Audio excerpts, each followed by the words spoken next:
Can an album be cheesy and very good at the same time? So in this video, we're going to find out. Why am I reviewing this album? Well, for a couple of reasons. Number one is because I didn't know what else to review. I like to try to review at least 2 albums every weekend, and there wasn't anything else out. And secondly, this was recommended to me by the Fireburns Within channel. If you don't know his channel, check him out. I've known him for a while now, and he seems to be a good source for power metal and melodic heavy metal recommendations. So I'm letting you know I've never listened to this album, I've never listened to this band, I've never heard of this band, but I'm reviewing it because, well, I don't know why. I'm just going to have some fun today. Majesty is a German heavy metal and power metal band. I think that's a good description of them because some songs are more on the traditional metal side and other songs are more on the power metal side. This band likes to call music true metal, but for me it's a type of metal where it's like a cross between like Man of War and Hammerfall. The music is very melodic, the lyrics are all fantasy based. They can be cheesy at times. The band has been around since the year 2000. They have released a number of albums. They seem to be very consistent and they pretty much put out an album every 2 or 3 years. So let's talk about this one. It's called Back to Attack, not to be confused with Dawkins' Back for the Attack. So I want to talk about album art in the next section. The album art is actually very good. It looks like it's painted. I'm not sure if it's created by AI. It might be, but it looks like traditional fantasy art, so I can appreciate that. As I look at the art, I'm not really sure what's going on. We have a character who looks like Jesus Christ. He's holding a flaming sword. But I could also see this post-apocalyptic scenario in the background, so I'm imagining this taking place sometime in the future. The character also appears to have some kind of machinery on his torso, so that makes it look like he's some kind of cyborg.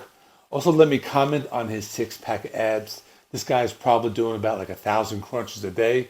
But with that being said, it's kind of hard to create a storyline by just looking at the cover. But when you listen to the music, it does evoke images, and I'll be talking about that more in this video.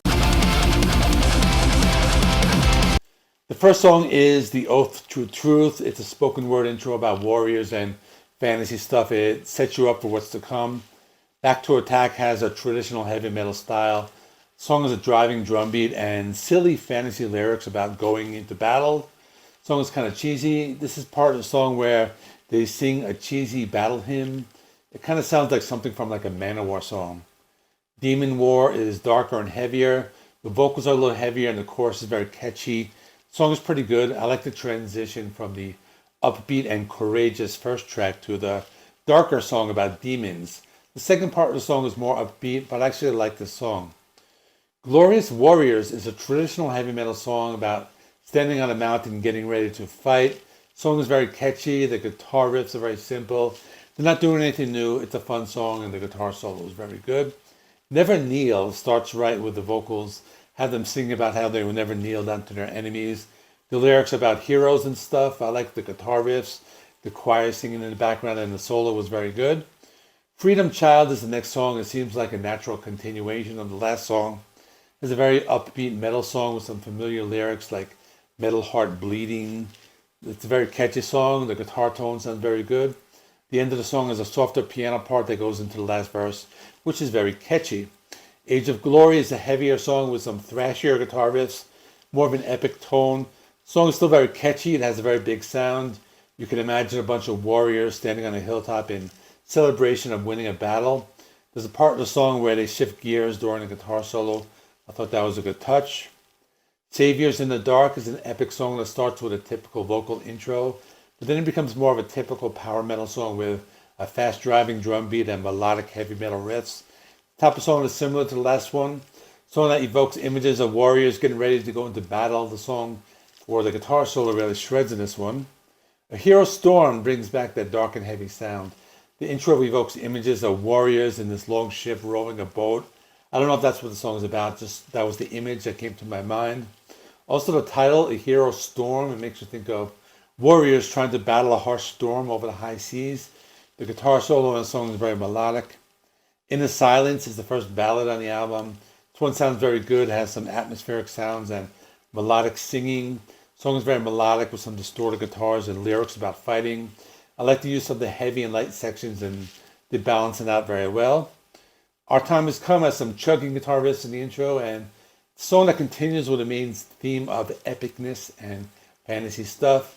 I like the use of the keyboards along with the chugging guitars. You can also hear the bass guitar very well. Heralds of the Storm is the last song, and this has more of a traditional power metal sound with a fast drum beat and melodic vocals. The guitar riffs are very melodic, and the song evokes images of warriors in the middle of battle, typical stuff you would find on a power metal album. So I thought this album was very enjoyable. They're not reinventing the wheel or anything. It's the type of music you've heard before. They do it very well. It's a well-crafted album. The songs are memorable. They stand out from one another, and they don't all sound the same. Some songs are more traditional heavy metal. Some songs are darker and heavier.